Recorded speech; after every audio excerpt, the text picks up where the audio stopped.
Ngayon mga kabal, pinasyalan ulit natin si Angel at si Casey. Ito, kung maalala nyo mga kabal, dito natin nilang tinutulugan.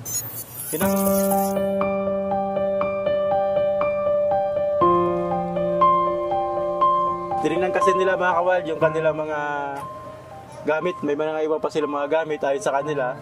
Yun mga kabal, buti na nga lang nagawa na natin sila ng bahay kasi tama-tama naman, tuluyan ng bumagsak. Tuluyan ng bumagsak itong bahay na ito. Okay mga kabal, so ito yung bahay na pinatayo ng mga sponsor sa atin para sa kanila. Masaya ba kayo dito sa bahay nyo? Opo. Ayan. Ano yung pagkakaiba nitong bahay dito sa kadoon? Ano yung pagkakaiba? Hindi na po kami dito natutuluan. Hindi na kayo tutuluan. Ayos na ba yung tulog nyo? Nakakatulog na kayo lagi. Nag-aaral ba kayo ngayon? Asya, nag-aaral kayo. Anong grade ka na, baby? Anong grade ka na? Grade 6 po. Ikaw, Casey? Grade 4. Yan, mga kaban. At yung atin nila, si Princess, wala ngayon dahil pinuntahan. Pero, kamusta yung pag-aaral nyo? Okay naman yung mga gamit nyo? Opo, sakto na po. Sakto na po. Sakto lang? Sakto lang. So, baby, mayroon ka bang kailangan bilhin? Anong kailangan bilhin? Mga ano po, color paper. Color paper para sa school, ang project. Ikaw, baby, anong kailangan bilhin? Mga ganun rin po. Mga ganun din. Mga project namin. Mga project. Kailangan ganun. Yun. Tama-tama mga kawan.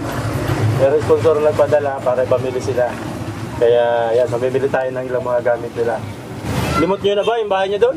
Lagi nyo pa naalala? Lagi, limot nyo na? Naaalala ko po. Ano naalala mo? Anong nararamdaman mo kapag naalala mo yung bahay mo? Yung kalungkutan po sa buhay. Kalungkutan sa buhay. Talaga. Oo, totoo na mga kawan. Talaga napakalungkot yung dating sitwasyon doon ni Casey, ni Angel. Kasi nga, sumusuot sila doon tapos mahirap makatulog sa gabi. Anong gusto nyo sabihin ko na sponsor itong bahay na ito? Gusto ba kayo sabihin? Maraming salamat po sa pagtulong sa amin dahil po natayuan na po kami ng bagong bahay. Ayan. Bali yung ating mga sponsor, ayon sa kanila, kasi nakita nila dumanas. Naging mahirap yung dati yung kalagayan, pero sabi nila, huwag kayong makalimot na humingi ng tulong sa ating Diyos. Kasi yung Diyos na buhay, yung Diyos na nasa langit, na may likha ng lahat ng bagay. Sabi nila, hindi nila tayo nakakalimutan. Siguro isang paraan yon, kaya may mga tao na ginamit niya para matulungan kayo. So kaya lagi tayong pasalamat sa Diyos na buhay na nasa langit. Opo. May likha ng lahat ng bagay. Yun yung gusto nilang ipaalala daw sa inyo na palaging kikilos ang Diyos para tulungan tayo. At sa ngayon, yun, meron ulit tumulong sa inyo kaya bibilihin natin yung mga pangailangan nyo. Ano gusto nyo sabihin doon sa nagbigay? Maraming salamat po dahil po itutupad nyo ng gusto namin. Ayun, makakasay ito ni Casey. So yun, tara, bababa tayo. Bili tayo sa bayan. Yung mga project yun. Mga project yun. Bakit pati ako? Pwede mo pati ako? Keratin eh. Ako hindi, gusto ko ng keratin. Hanap kayo. Ay, di ba pala to? Yan. Yan. Ako din nga ni. Marami. Di wala, dito talaga yung gusto natin. Na project. May, di pa naman kayo doon. May, ay dito. Hanap ka. Ay, nakita ko na yung mga tinapay. Ay, mama dati. Wala ka dyan. Ilan? Ako din. Dito, tara na tayo. Diyo ko yan.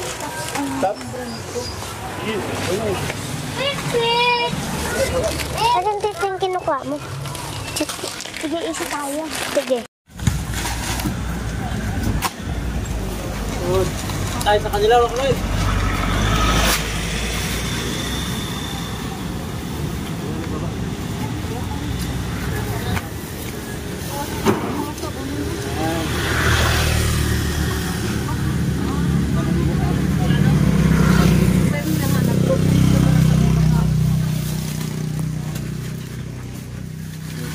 Para, ba?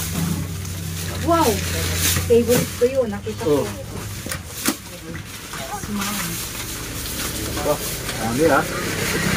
Yan. Ah. Dilata to. Ito mga dilata. Yan. Tapos ito mga sabon, no? Nakamila sila mga kamalad ng sauce para sa school nila.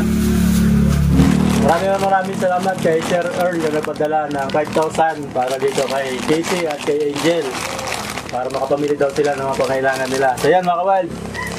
Maraming salamat Sir Earl. Namili po sila ng mga gamit nila sa school. Mga pagkain nila, siyempre, bigas, kailang grocery. Bigay natin kay ate yung halagang 5,000 para makapamili po sila. Ayan.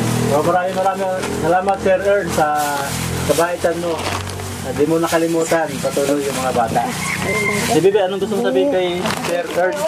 Maraming salamat po dahil po lahat po ng gusto namin ay nabili na po lahat ng mga kailangan dito sa bahay tapos po sa school namin.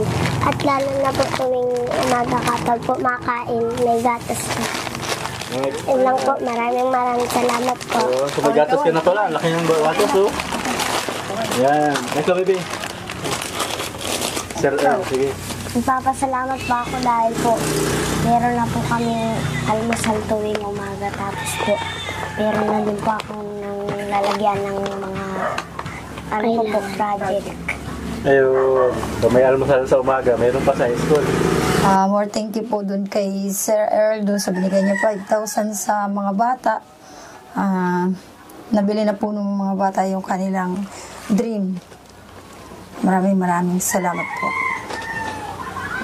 So yun mga kabal. Muli maraming salamat sa mga sponsor natin. Patuloy na tumutulong sa ating mga tinutulungan. Siyempre sa aming mga viewers. Dahil sa inyo walang sawang suporta, patuloy tayo nakakatulong sa iba na nangangailangan. Lalo na ating mga sponsor. Salamat po! Bye!